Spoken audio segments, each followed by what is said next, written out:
দখল করলো ভারতবর্ষের মধ্যে, সেই রাজ্যকে অন্যায়ভাবে এবং প্রতিহিংসামূলকভাবে আর্থিক অবরোধ করার জন্যই 100 দিনের কাজ বন্ধ করেছে। তার বিরুদ্ধে এই প্রতিবাদ।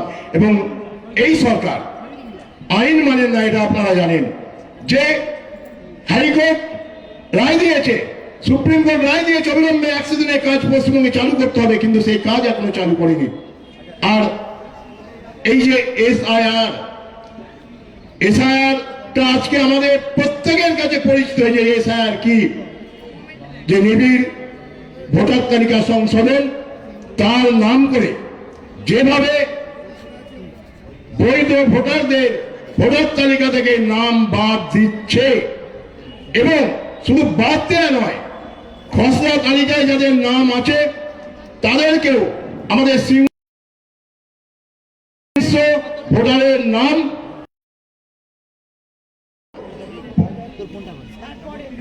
পরে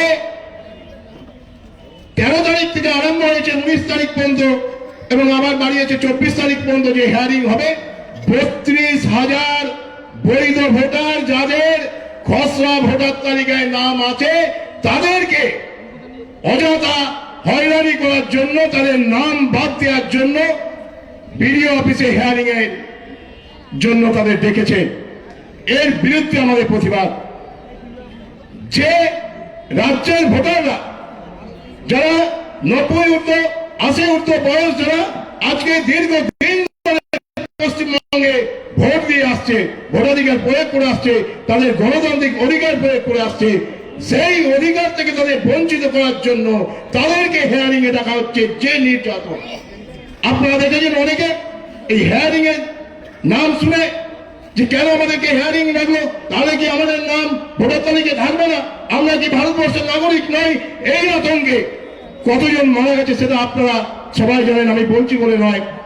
এবং বিএলওদের ওপর যেভাবে একটা টর্চারিং বা নির্যাতন করছে, তাদেরকে এমন ভাবে নিত্য নতুন ফরমান দিচ্ছে এবং নিত্য নতুন আইনের মতো করে, যে আজকে আপনারা জানেন যে আমাদের মাধ্যমিকের অ্যাডমিট কার্ড, আমরা অ্যাডমিট কার্ড দিয়ে পাসপোর্ট করি, এবং অ্যাডমিট কার্ডটা তার একটা বয়সের প্রমাণ। সেই অ্যাডমিট কার্ডও এই হিয়ারিং এর যে পেপারস আপনাদেরকে সাবমিট করতে হবে, যাদেরকে হিয়ারিং এ ডেকেছে, সেই অ্যাডমিট কার্ডও বৈধ নয়। এগুলো অগণতান্ত্রিক কিভাবে করছে? শুধু পশ্চিমবঙ্গকে করছে। আপনারা জানেন বিহারে ভোট হয়েছে, সেখানে এসআইআর করেছে, কিন্তু এই নিয়মগুলো সেখানে ছিল না। শুধু পশ্চিমবঙ্গের ক্ষেত্রে একটা বৈষম্যমূলক, বাংলাকে যাতে বৈধ ভোটারদের নাম দিয়ে পিছনের দরজা দিয়ে নির্বাচনী বৈতরণী পার হয়, তার জন্যই ব্যবস্থা করছে। তাই এর বিরুদ্ধে আমাদের প্রতিবাদ।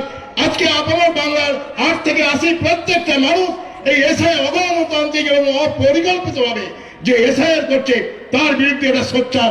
আপনারা কান পাতলেই শুনতে পাবেন, আপনার পাড়ায়, আপনার বাজারে, হাটে বাজারে, সব জায়গায় আপনারা শুনতে পাবেন।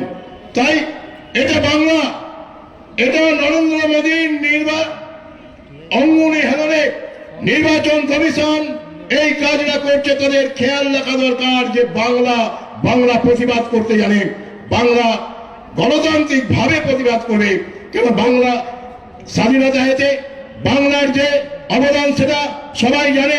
তাই আমাদের প্রতিবাদ করতে হবে।